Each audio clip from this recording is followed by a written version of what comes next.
بالله من الشيطان الرجيم إن الله وملائكته يصلون على النبي يا أيها الذين آمنوا صلوا عليه وسلموا تسليما.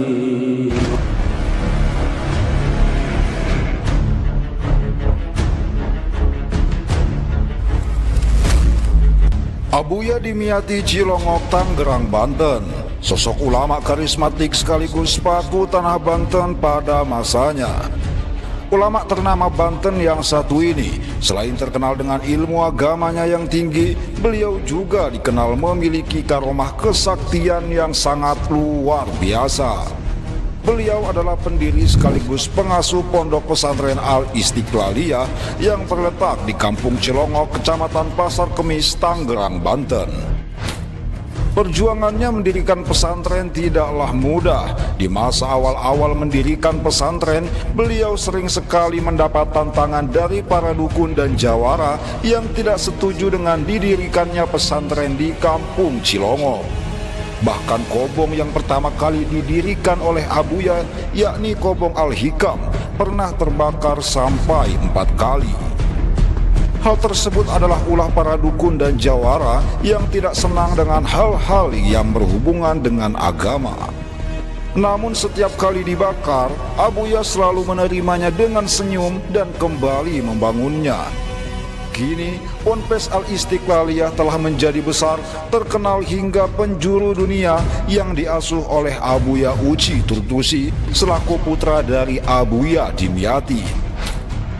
Semasa hidupnya, Abuya Dimyati disebut-sebut sebagai seorang waliullah sebab memiliki keistimewaan yang sangat luar biasa. Berikut beberapa karomah Abuya Dimyati, Cilongok, Tangerang, Banten. 1. Menundukkan gurunya para jawara.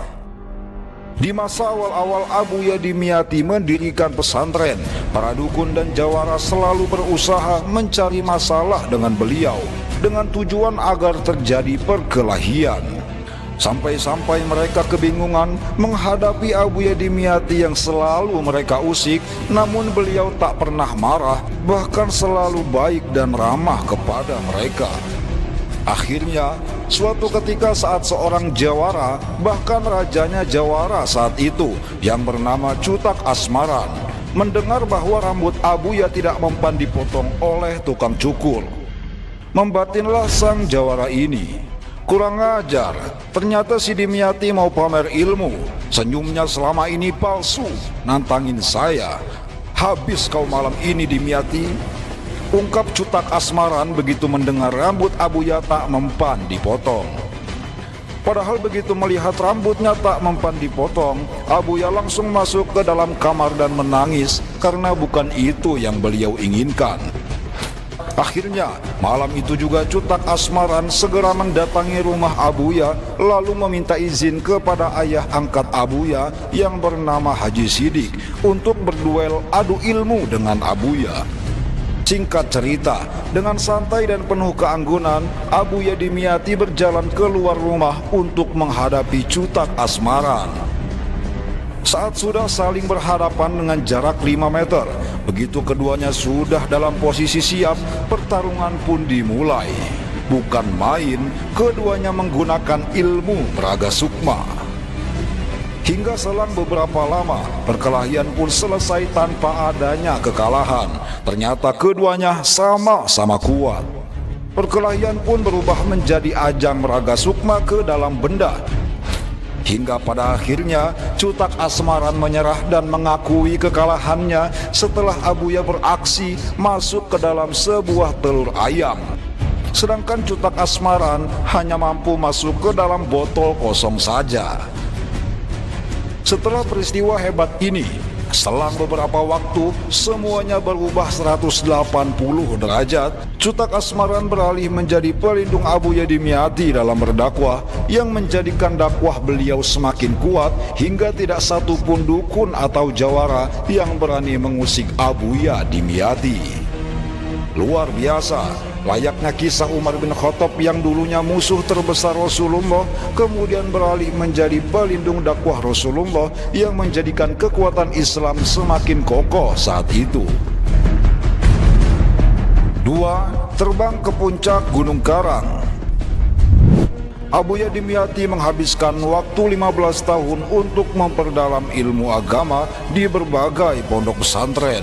Semasa mondok, beliau dijuluki si Bang Bara karena hampir setiap waktu di kobongnya selalu terdengar suara beliau yang berdengung-dengung karena membaca kitab.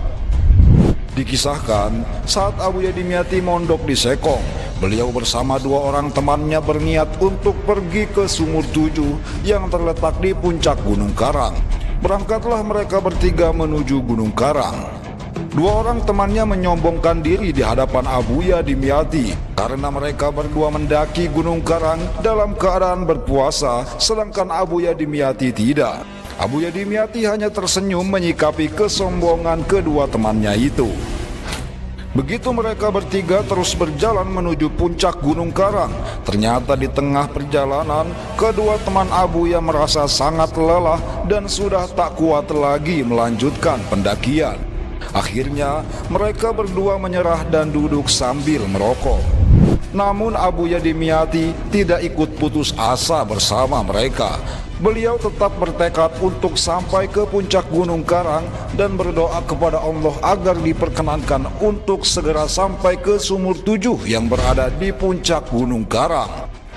Setelah berdoa, tiba-tiba saja Abu Yadimyati terbang ke atas seperti ada yang membawanya. Hanya dengan waktu sekian menit, beliau pun tiba di puncak Gunung Karang dan di hadapannya persis terlihat Sumur Tujuh.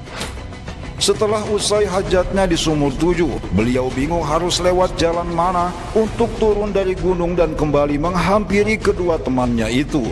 Dengan tawadhu beliau memohon kepada Allah untuk dikembalikan ke tempat semula. Seketika itulah beliau terbang kembali dibawa oleh sosok yang semula membawanya ke puncak gunung. Setibanya di tempat semula, kedua temannya pun bingung melihat Abu Yadimyati yang terbang naik turun gunung dengan waktu yang begitu singkat. Demikian sederet karomah Abu Yadimyati Cilongok, Tangerang, Banten. Sosok ulama Paku Banten yang menjadi penopang kehidupan masyarakat Banten. Mari bersama-sama kita bacakan surat Al-Fatihah yang dikhususkan kepada Abu Yadimyati bin K. Haji Romli. Semoga kita semua diakui sebagai murid beliau, hingga kelak Allah kumpulkan kita bersama beliau di surganya. Amin ya rabbal alamin. Dunia geus paciweung, bencana datang ngereyeung, nu maksiat beuki macet, nu ibadah beuki eueuh. Alam dunia beuki keung, loba jalma nu malaweung, nu doraka beuki anteng, kana ibadah teu mayeng. Alam dunia beuki ruksak, nu doraka pabalatak, pamarentah geus teu mihak, ka umat Islam geus nincak. Alam dunia geus pakewuk ku bencana angin